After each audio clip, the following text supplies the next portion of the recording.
Bonjour, bienvenue dans une nouvelle vidéo sur Over the Wire pour résoudre l'exercice Utomo level 5 à level 6. Donc la première chose, c'est d'aller dans le répertoire Utomo, on fait un LFAL et celui-là qui nous intéresse, c'est le level 5. On voit que Utomo level 5, le binaire, il est situé ID et on peut avoir les informations de Utomo 6. Alors, si on fait Utomo 5, il nous met la même chose que sur l'exercice 2, exactement la même chose, donc ça ressemble énormément à celui-ci. Et on fait ça, et ça, on a la même chose. Donc là, ce qu'on va faire, c'est qu'on va pas le désassembler, on va décompiler le programme avec Jidra pour mieux le comprendre. Alors, on quitte la session Utomo 5, on va copier le fichier avec scopy dans notre répertoire courant. Il faut bien mettre le mot de passe de la session précédente qu'on a trouvé. Donc là, il est copié. Et là, on ouvre Jidra. Donc là, une fois qu'on est dans Jidra, on va apporter notre Utomo 5.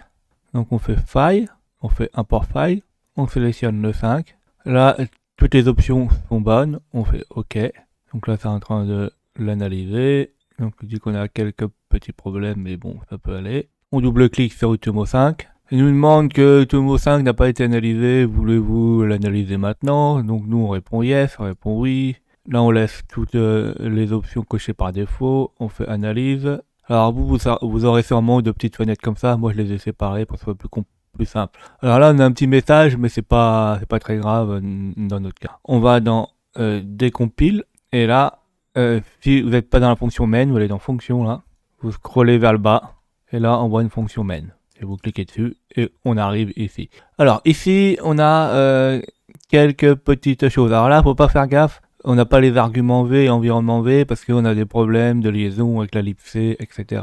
Mais on sait que c'est ça en fait, on sait que c'est la fonction principale, c'est ça. Donc là, le premier paramètre, là, c'est le paramètre, on passe les arguments, et le deuxième paramètre, c'est le paramètre, on passe les environnements. Donc là, qu'est-ce qu'il veut? Il dit que si le paramètre argument n'est pas égal à 0, donc égal à nul, et que le paramètre 1 est différent de 1, c'est-à-dire que s'il n'y a rien, eh ben, il va afficher le message qu'on a eu là, AW, et après il quitte avec exit. Sinon, si ça fonctionne, alors il nous affiche ici, nous sommes ici, et il affiche l'environnement. Alors là, ça dépend à partir du numéro 10, donc 10e adresse.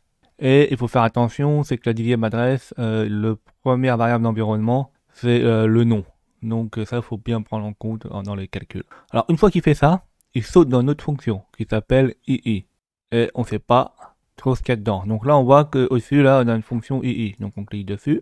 Là, on voit pas. Donc dans la fonction ii, c'est la fonction la plus intéressante. Donc là, il nous met le 10e paramètre 1.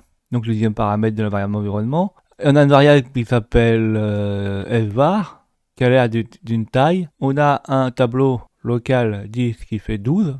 Et la première chose qu'il fait stvar, c'est qu'il prend la longueur de la chaîne qui a été passée là. Donc, et si la valeur de cette chaîne est supérieure à 14 en hexadécimal ou 20 en décimale, donc si elle est inférieure, elle va coller dessus sans aucun contrôle. Donc ça veut dire que là, on pourra lui mettre au maximum, par exemple, 19 octets. Donc il y a déjà un débordement de tampon, puisque là, il fait 12 octets, et là, on peut déjà lui mettre 19 octets. Sinon, là, on a plus intéressant, on a string n copy. Pareil, on a le même problème. C'est qui va autoriser à mettre 20, pas 19 mais 20, donc une adresse en plus. Donc ça veut dire que si notre chaîne compas fait plus de 20, donc si la chaîne compas fait plus de 20, il va nous la copier, donc égal ou plus de 20. Et il va retourner. Donc là on voit déjà un débordement de tampon. Le problème, c'est que si on retourne en main, on voit que c'est le paramètre 10. On ne sait pas exactement c'est. Ça peut être le 10, le 9. Normalement, c'est le 9 parce qu'en fait, on a un décalage avec le nom. Ça, on pourra le voir en faisant quelques tests. Alors, on se reconnecte en SSH dessus.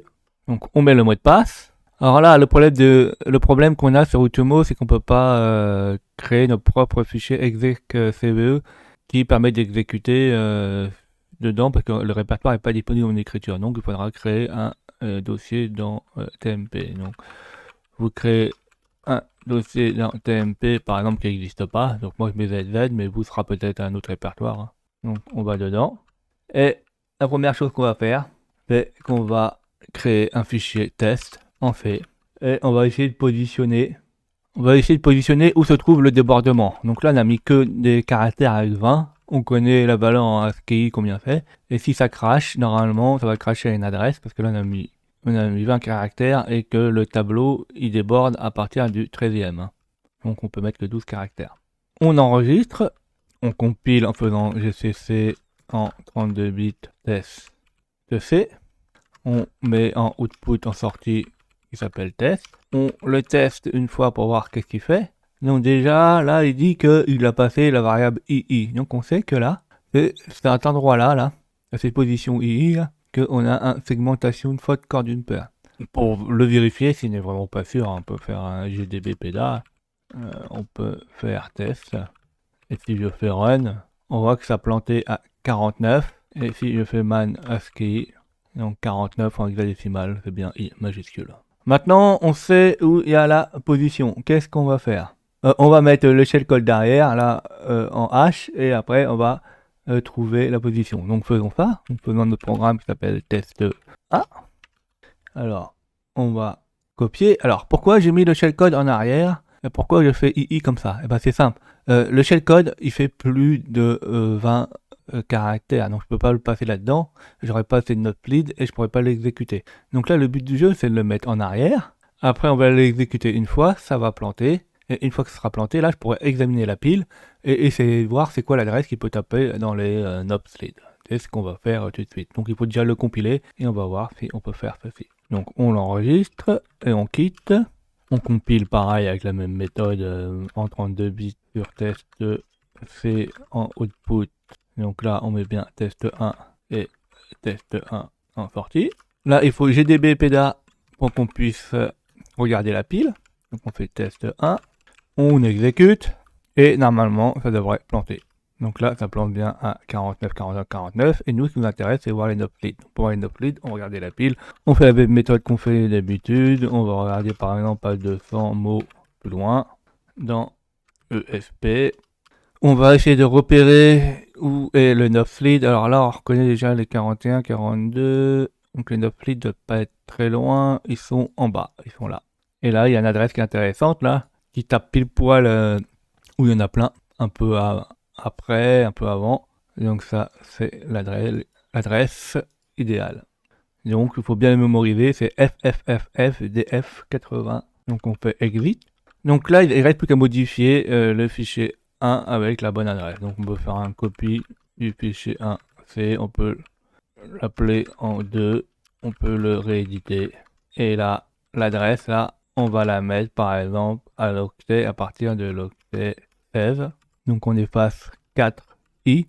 Alors là, il y a deux possibilités. Hein. On peut mettre à l'octet 16, on peut mettre 4 octets en arrière à l'octet 12. De toute façon, on ne pourra pas faire passer une chaîne de plus de 20 caractères. Donc il n'y a pas beaucoup de possibilités pour tester où se trouve l'adresse de retour. Et vu que là, que ça a planté, on a une chance sur deux de taper sur la bonne adresse de retour. Donc on avait dit que c'était x84. Alors je mets ça à l'envers, hein. On est toujours en Little Endian, toujours la même architecture, hein, j'ai pas changé. En x86. Donc là je mets x84, xdf, xff. On enregistre, on quitte, on compile. Et là on va regarder est-ce que ça va fonctionner. Donc si on fait test 2, est-ce que on va taper sur bien le NOP. Et là, oui, bon, on tape bien sur le NOP. On a un nouveau shell. Est-ce que on a bien les droits de Utomo 6. Donc là, oui, on a bien le droit de Utomo 6. Et donc là, on peut lire le mot de passe qui se trouve dans etc Utomo et Utomo 6. Donc ça, je vous le montre pas, ça sera à vous de refaire l'exercice. Alors là, on a appris des choses intéressantes. On a appris qu'il fallait être curieux, qu'il fallait regarder plus loin que certaines fonctions. Que même une variable, par exemple, qui s'appelle string ncopy, normalement, qui fait des copies sécurisées, si on ne gère pas bien la taille, c'est toujours possible de faire des buffer overflow, donc il faut faire super gaffe. Et on a vu à peu près les mêmes choses que sur l'exercice 2. Donc c'est juste là une question de s'améliorer. On a fait un dépassement sur 8 octets, ça suffit plutôt. Il arrive même des fois qu'il y a des vulnérabilités, hein, sur 1 octet ça suffit pour exploiter certaines vulnérabilités. Hein. Donc il faut faire super gaffe. C'est pas parce qu'on a un tout petit débordement qu'on ne peut pas l'exploiter. J'espère que vous avez appris beaucoup de choses. N'hésitez pas à mettre des commentaires pour que j'ai des retours, à mettre des pouces bleus, à vous abonner. Et surtout, n'oubliez pas de cliquer sur la cloche de notification pour être au courant des nouvelles vidéos qui sortent.